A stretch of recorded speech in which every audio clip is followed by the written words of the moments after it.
In this video, we are going to discuss the combined average. If we have the arithmetic mean and the number of items of two or more than two related groups, we can calculate their combined average by applying the formula x bar 1, 2, 3 is equal to n1 x bar 1 plus n2 x bar 2 plus n3 x bar 3 up to number of groups we are considering, divided by n1 plus n2 plus n3 plus dash, here also up to the number of groups that we are considering here. Now let us see what each one indicates.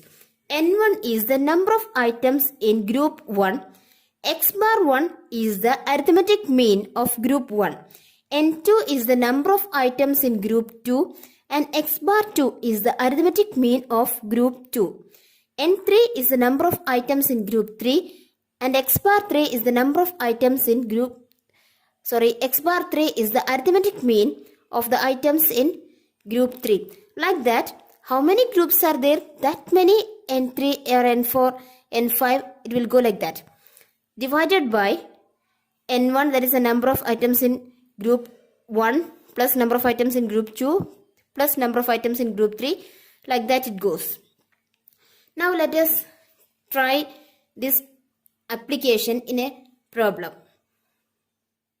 See, the mean height of male workers in a factory is 61 centimeters, which is the x bar 1.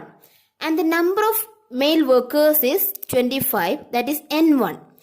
The mean height of female workers in the same factory is 58 centimeter, that is x bar 2. And the number of female workers is 35, which is the n2.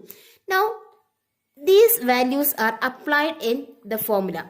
X bar 1, 2, here only two groups are there. So, x bar 1, 2 is equal to n1 x bar 1.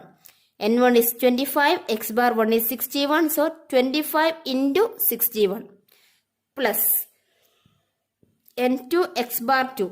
n2 is 35, x bar 2 is 58. So 35 into 58 divided by n1 plus n2, that is 25 plus 35, that is given here.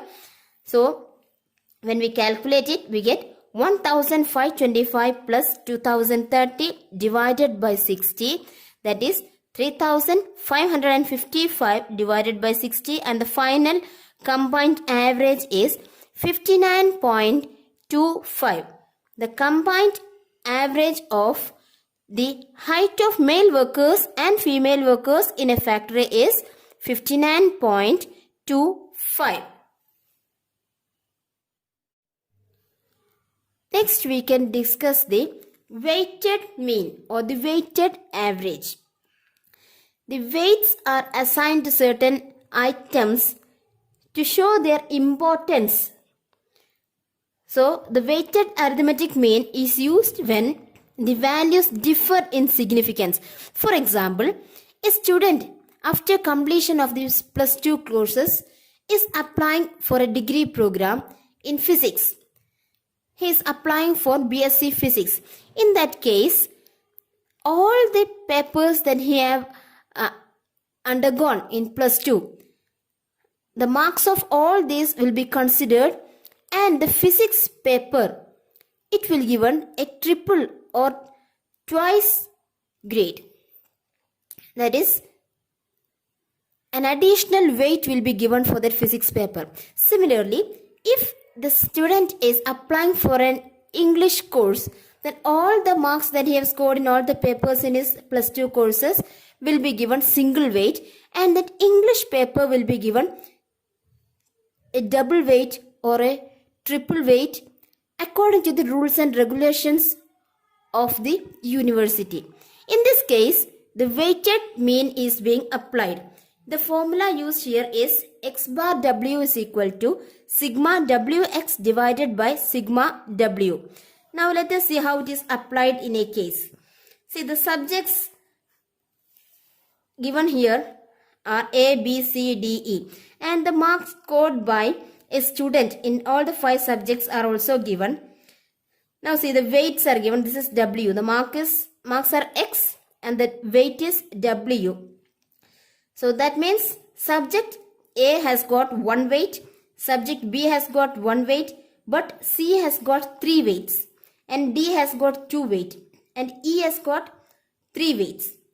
Now what we have to do is multiply the x with W to get WX. WX, that is 75 into 1, that is 75, 90 into 1, 90, 70 into 3, 210, 80 into 2, 160, 60 into 3, 180. Now to get sigma WX, we have to sum this up. It is sigma WX is equal to 715. And sigma W, we have to sum these values.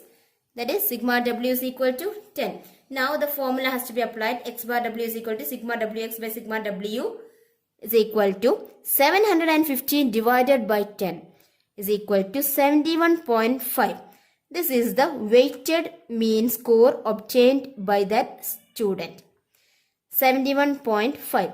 Now we have discussed both the combined average as well as the weighted average.